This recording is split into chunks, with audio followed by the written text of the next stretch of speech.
தமது தந்தையிடம், என் தந்தையே, நான் 11 நட்சத்திரங்களையும் சூரியனையும் சந்திரனையும் கனவில் கண்டேன். அவை எனக்கு சஜூதா செய்வதைப் போன்று கனவு கண்டேன் என்று கூறினார். யூசுஃபை கொன்றுவிடாதீர்கள்.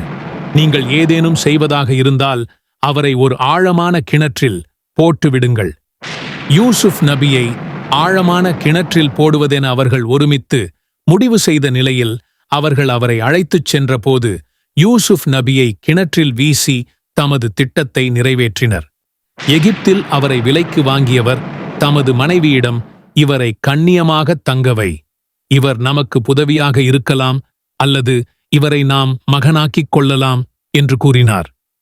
யூசுஃபுக்கு பூமியில் தங்குமிடத்தை ஏற்படுத்தினோம். பின்பு, யூசுஃபே, அப்பெண்களுக்கு முன்னிலையில் செல்வீராக என்று கூறினாள். அப்பெண்கள் அவரை கண்டதும் யூசுப் அழகில் பிரமித்துப் போய் தமது கைகளை வெட்டிக் கொண்டனர். யூசுப் அல்லாஹ்விடத்தில் மன்றாடினார், என் இறைவனே, இவர்கள் எந்த விபச்சாரத்தை நோக்கி என்னை அழைக்கிறார்களோ அதைவிட சிறைச்சாலை எனக்கு மிக விருப்பமானது. சிறையில் யூசுப் நபியுடன் சென்ற ஒருவர் கூறினார், நான் மது திராட்சைகள் பிழிவதைப் போன்று கனவு கண்டேன் என கூறினார்.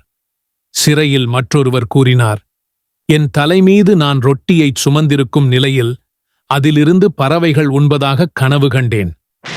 7 மெலிந்த மாடுகள் 7 கொழுத்த மாடுகளை தின்பது பற்றியும், பசுமையான 7 கதிர்கள் பற்றியும், காய்ந்து போன வேறு கதிர்கள் பற்றியும் எங்களுக்கு விளக்கம் கூறுவீராக.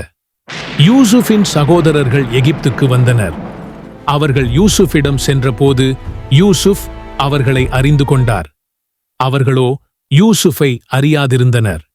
அவர்களுக்கு தேவையான பொருட்களை யூசுப் நபி ஏற்பாடு செய்து கொடுத்தபோது ஒரு குவளையை தமது சகோதரரின் சுமைக்குள் வைத்துவிட்டார். எனது இந்த சட்டையை கொண்டு செல்லுங்கள், அதை எனது தந்தையின் முகத்தில் போடுங்கள், அவர் பார்வையை பெறுவார். உங்கள் குடும்பத்தினர் அனைவரையும் என்னிடம் அழைத்து வாருங்கள் என்று யூசுப் நபி கூறினார். ஒட்டகக் கூட்டம் எகிப்திலிருந்து கிளம்பியதும் யூசுஃபின் வாசத்தை நான் பெறுகிறேன் என யாக்கூப் நபி கூறினார். யூசுஃபின் சட்டையான் அதை அவரது முகத்தில் போட்டபோது யாக்கூப் நபி மீண்டும் பார்வையுடையவரானார்.